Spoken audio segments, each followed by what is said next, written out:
ආයුබෝවන් අද ඔපුව පෙන්වන්න එක්කන් යන්නේ ලංකාවේ ඉතා වටිනා ඖෂධි පැළෑටියක් වන මස් බැද්ද සාකය ගැන අඳුරගන්න. මස් බැද්ද සාකයේ ගුණ ගැන අදාරන්න තමයි අද අපි බලාපොරොත්තු වෙන්නේ වෙල් මස් බැද්ද සාකය ගැන. ගිනමා සෙල්ෆ්ට ලෙස විද්‍යාත්මක හඳුන්වීම සාකය දේශීය ව්‍යවහාරයේ මස් බැද්ද නමින් තමයි ප්‍රචලිත වන්නේ.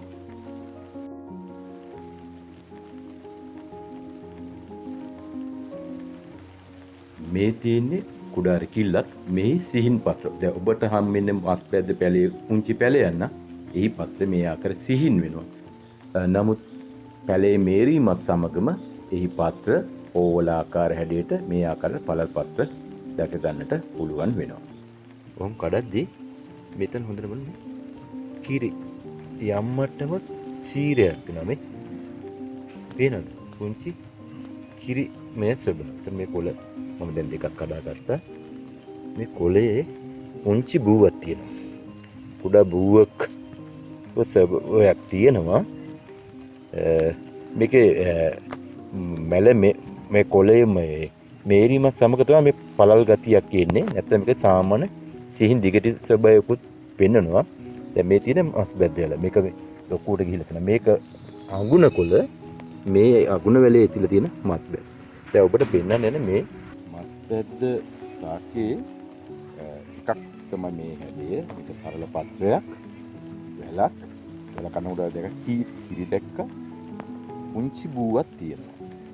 එතකොට මේ සාක පත්‍රයේ විශේෂ අඳුරගන්න තව ලක්ෂණයක් තමයි මේ සාකයේ හපලා හොඳට කටේ හපනවා. මේ හපලියලා මේ ඉබට ඒ රසයේ අපි සීනි ටිකක් කටේ දාගෙන හපලා බැලුවොත් සීනි වල කිසිම පැණි රසක් කටට දැනෙන්නේ නැහැ සෑහෙන වෙලාවක් යනකම්. අපිට පුළුවන් දන්නේ නැතුණාට අපේ ගැටලුව තමයි පුංචි ළමයි පැණි රසට හරි ලොල් වෙන්නේ. දැන් අපේ බෝන වුණ රෝග වලින් විශේෂයෙන්ම දැන් තියෙන කුඩා ළමින්ට තිය බැහැ.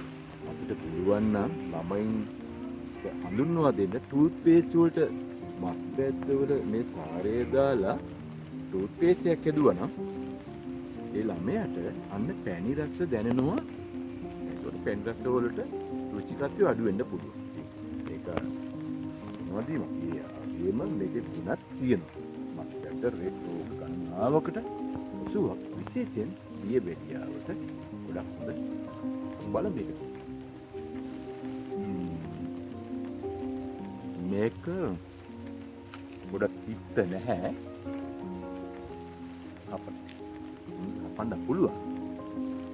අම්බී රසක් දැනෙනවා. නමුත් මේ අගුණ කොළයක් තරම්වත් තිත්ත නැහැ. කොහොඹ කොළයක් තරම් තිත්තක් නැහැ. ඒකේවට දැන් ඔන්න සීන් ටිකක් කාලේ බැලුවා නම් ඔබට ඒක අත්විඳින්න පුළුවන්. මට මේක කිව්වට තේරුන්නේ නැහනේ. ඒක ඔයාලා කරලා බැලුවොත් ඔබලට මේ තත්ත්වේ අත්විඳින්න පුළුවන්. මස් බැද්ද වල හදාගන්න.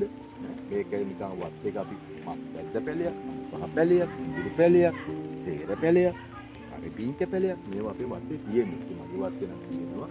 මාර්ගික තියෙනවා, ඉදිරි තියෙනවා, අහ තියෙනවා, වද පහ තියෙනවා. දැන් මේ අත්ම පැලේටම ඔබලට මස් බැද්ද මේවා අපි වත්තේ තියෙනවා. මම එක පැලයක් ගෙනලා තමයි හදාගත්තේ. නමුත් දැන් මේක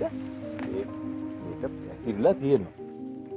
මතක් කරන්න ඕන තව විශේෂ කරුණක් තමයි මේ මස් බැද්ද සාකයේ කෑවහම දැනෙන රසයෙන් අපිට නැති වෙන්නේ පැණි රස දැනීම විතරයි. ලුණු රස, ඇඹුල් රස, අනිකුත් හැම ආහාරයක රස ඒ ආකාරයෙන්ම ඔබට දෙන්න හැකියාව ලැබෙනවා. ඉතින් ඔබට පුළුවන් මේ සාක පත්‍ර වියලා කුඩු කරලා තියාගෙන තේ හැඳක ප්‍රමාණය දිනපතා පානය කරන්න පුළුවන්.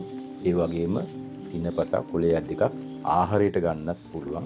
එමගින් ඔබගේ රුධිරගත සීනි මට්ටම පාලනය කරනවා. අඩු කරනවා නෙමෙයි පාලනය කරනවා සුදුසු ආකාරයට. ඒ වගේම දීර්ඝකාලීන දියවැඩිය ආසාදනය නිසා සුව නොවන පැරණි තුවාල වලට මේ ඉස්ම දාලා ඔබට පුළුවන් සුවයක් ලබා ගන්න. ඉතින් දැන් ඔබට පුළුවන් ඔබේ නිරෝගී සුවයට ඉවහල් වෙන ඔසු පැල අතරට මස් බැද්ද පැලියකුත් එකතු කරගන්න. ඉතින් එහෙනම් ගිහින් එන්නම් ආයිබෝවන්.